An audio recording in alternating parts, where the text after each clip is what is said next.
Hello and welcome to Profiles in Risk. This is your host, Tony Cañas. And today I have with me Jen Pugsley on a second attempt to record this podcast. Last time we only got a couple minutes in before my connection was just horrific. So first of all, thank you for having the patience to re-record. I think it was like 3 weeks ago that we made the first attempt. Yeah. So now we're recording on December 18th, day before my birthday, by the way. I turn 41 tomorrow.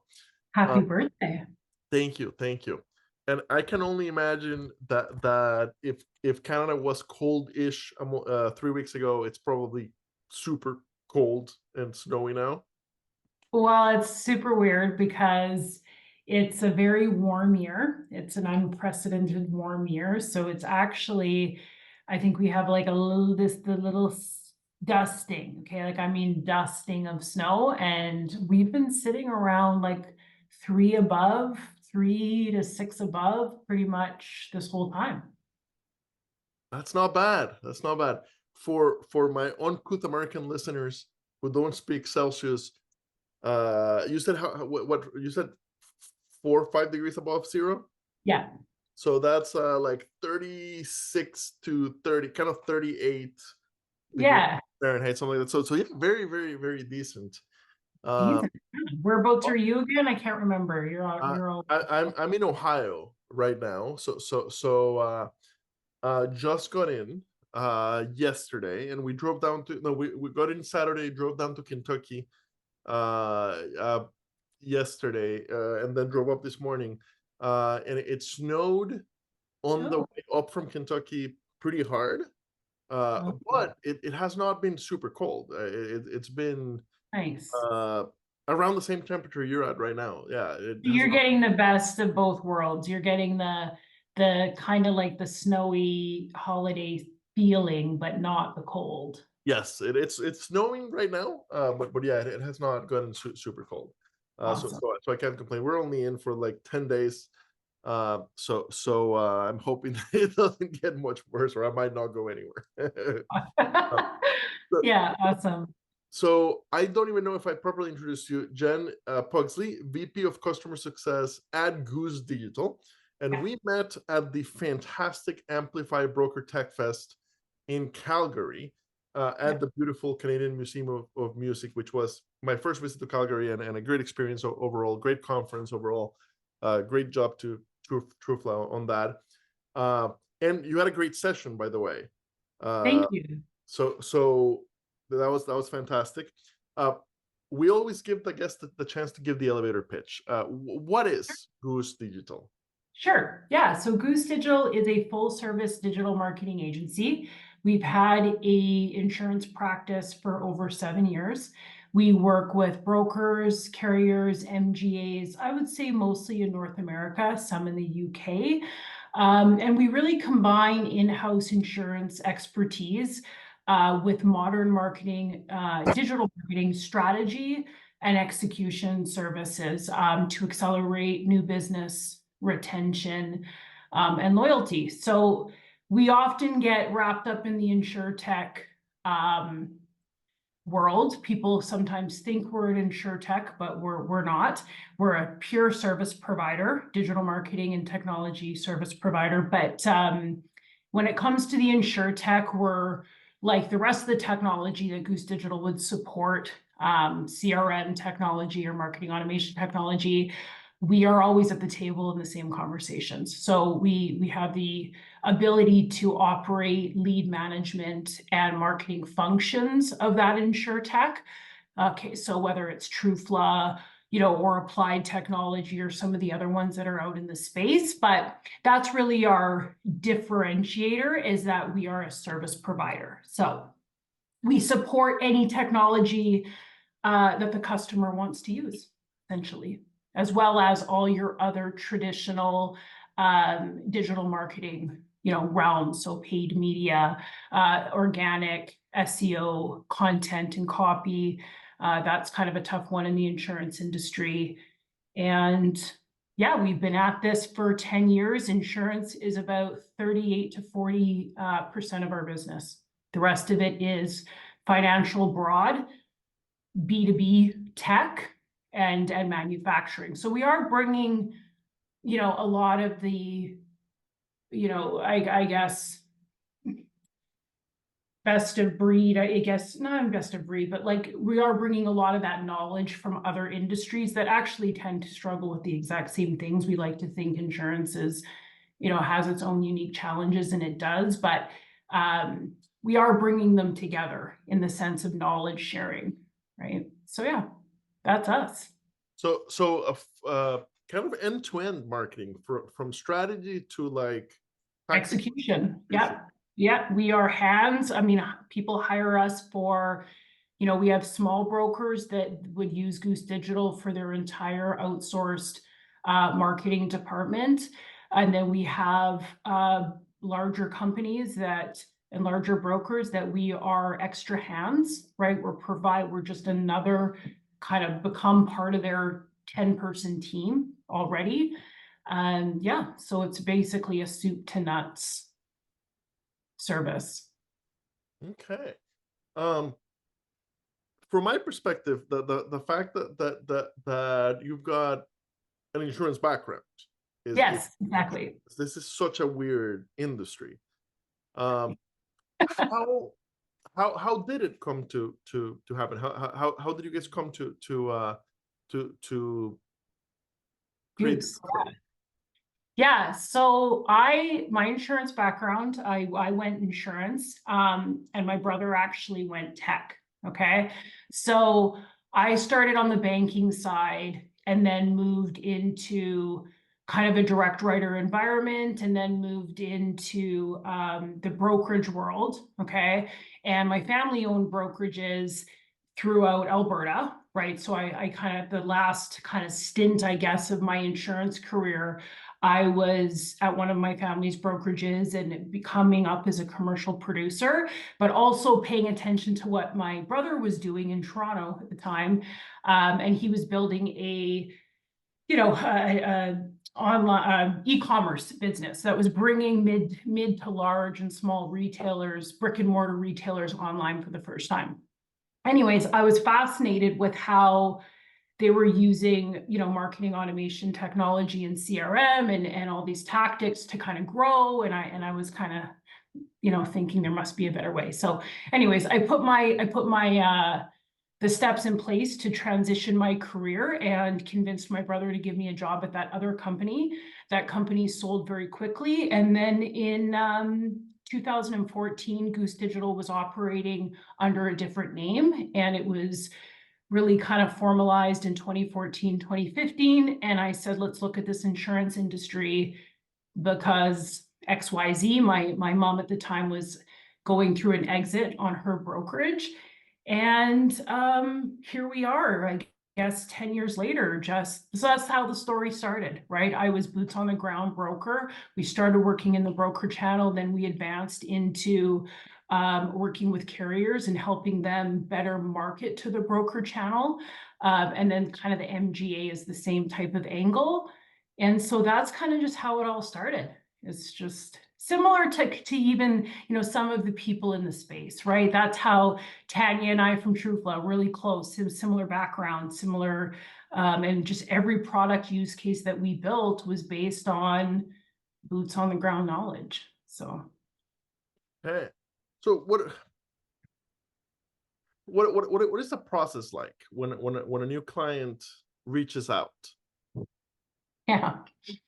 Well, it can be different. I think we work, again, it's different and it's changed. It's changed over the years and changed in a really good way. I feel like customers know a lot more of what they want or where they're at in their process for their digital journey, right? I think that before that we were driving a lot of that conversation, right? Now, not so much. I think that these, even if you're a smaller organization or smaller brokerage, they have made a lot of investments. They have been doing a lot of things, whether that's very tactical and even strategic. They've made a lot of investments in technology. They've made a lot of investments in people. So I do find that, you know, I think they come to us when there's really a strategic gap or they're kind of overworked, I guess, in a realm of they're having trouble getting to innovation because they're just so bogged down with executing their existing content calendar or their existing digital marketing tactics. So they're not really kind of getting into that transformative nature, or how can we use data to make this campaign better, right? Whereas those conversations have matured over the last, I'd say, since COVID, even the last year and a half. They're just different conversations. So I think they want more strategy, and then they need almost like hands to then go and carry that strategy through, right? On multiple levels, whether it's their data. Goose gets involved in several conversations with brokers and carriers around technology, but particularly brokers with BMS technology, right? They look at Goose as this consulting soundboard, if you will. Now, we don't have all those answers, right? But we really can help be we can be a part of that broader sales and marketing future state conversation. And we know that the BMS and several pieces of technology play a large role there. For the American listeners, BMS is Canadian for AMS. Yeah, that's right. I know. I was on with Iris too the other day, and I leave that out, the AMS BMS. But yes, same thing, right? Perfect. And North American focus, but also working with European. Yeah, a few in the UK over the last little while. Yeah. Mostly on the carrier front. Okay. Yeah. In any great client success stories, and feel free to share names if you want to. You don't have to. Yes, tons. Okay, so two things I think I'm pretty proud of is our team is really focused on is from the carrier side, really helping our carriers create a more data-driven but behavior-driven broker engagement strategy. So we find like a lot of carriers are coming to us and they're kind of just doing broker comms, just kind of getting them out the door, right? There's not a lot of strategy to how do we use our marketing to create and back up our strong relationships with our broker partners. So that's something that we've really worked hard, and a lot of that is working through data, kind of stopping that whole batch and blast concept. Yes, we know, critical bulletins need to get out the door. Yes, we know, those types of things, but how can you then enhance that with multi-channel marketing, really looking at your segments so they're hyper-personalized. So that whole broker engagement strategy has been really great. We've created we followed that up with not just kind of like the strategy behind broker engagement, but then measuring broker engagement from a marketing perspective. So how do we actually measure people that are, or brokers that are engaged in our content and then are also writing the right type of business with us, and then vice versa, right? What if we have all, this group of brokers that are writing a lot of business with us, but they're actually not engaging with any of the marketing or education material that we're doing? So that's been something we've been enhancing over the last 24 months, and we can really see the different groups of brokers and how we can actually influence or do a better job at engaging with them versus just, I'm not sure, you've been around the industry for a long time, and you're probably aware that these brokers get that same type of email 30 times from their markets, right? So it can get there's a lot of opportunity to shake it up, if you will.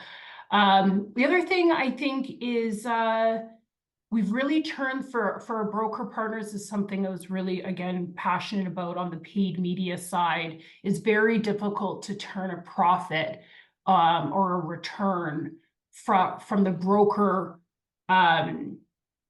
revenue, right? Because brokers are only getting portion of, they're getting the commission, not the full gross written premium, right? So when you're running paid programs online to drive leads, qualified leads that turn into sales, it's very you're almost chopped right at the heels, right? Because if the gross written premium is $1,500, great, but the broker's only seeing what? If it's auto, 12.5%. If it's property, 20% commission on that, right? So we've really, through hyper-personalization and targeting, we've really turned a corner on being able to show a return on investment, even within the first year, which on some product lines, from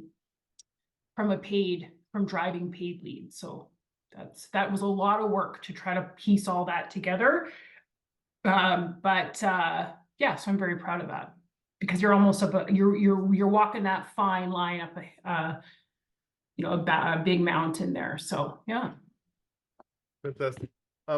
What kind of commitments the requires? Is it a 6 month at least to be able to see some results, or like if you want to test the waters, what kind of It's about 90 days. Like, we know the industry so well that we know what to look for within that first 90 days. But we also know the smart strategies, if you will, versus some of that longer burn. So here's an example, right? If a customer wanted to go and spend paid media dollars on a really turnkey small product, right? Like I don't know, something that's a $250 premium or even lower, right? A lot of times, especially if the broker's only seeing $40 commission on that, a lot of times our strategy will be more of an awareness play, right?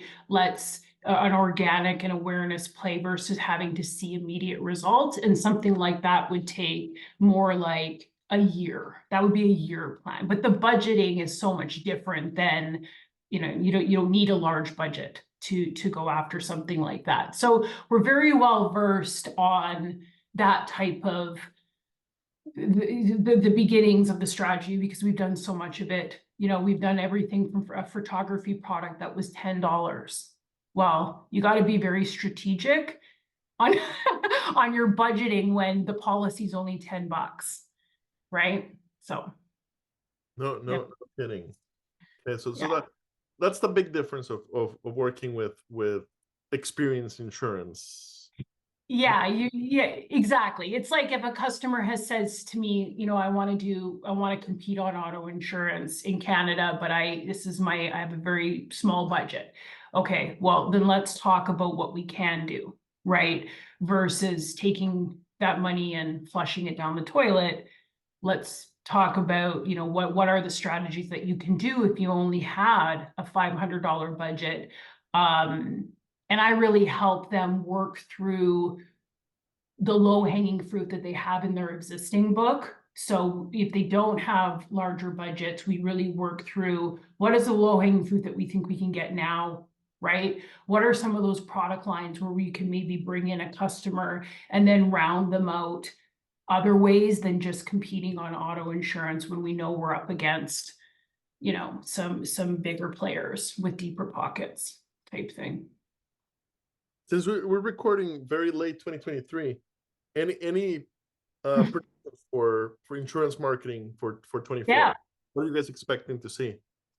I think we're going to see we're already seeing, obviously, a lot of AI advancements, particularly if we keep this in the marketing realm. We're seeing this a lot on the productivity side of the house, right? So being able to move quicker, being able to, everything from the analysis on, like when you said, how long could you get to performance? Well, what would typically take time to look at all that data and assess and test and learn and do iterations of targeted messaging now takes a fraction of that time. So we're definitely going to see advancements on insurance marketing productivity. I think that that's really going to, the agencies or the marketing teams that have adopted it and really understand how to use the prompts, understand the product and their desired outcomes. I mean, obviously, you really need to know insurance. You really need to know what you're plugging into these AI tools.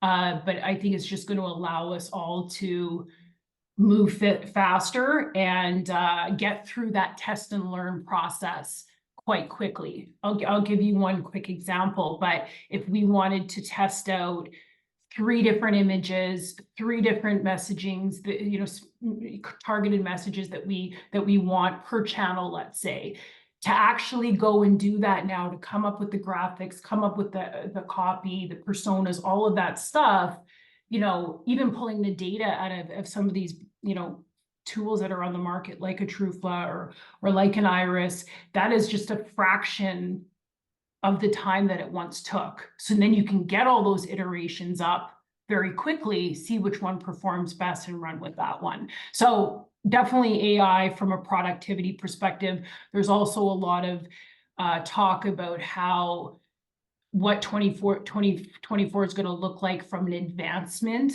in some of these areas. So like video is only getting stronger, graphic design with AI is only getting stronger.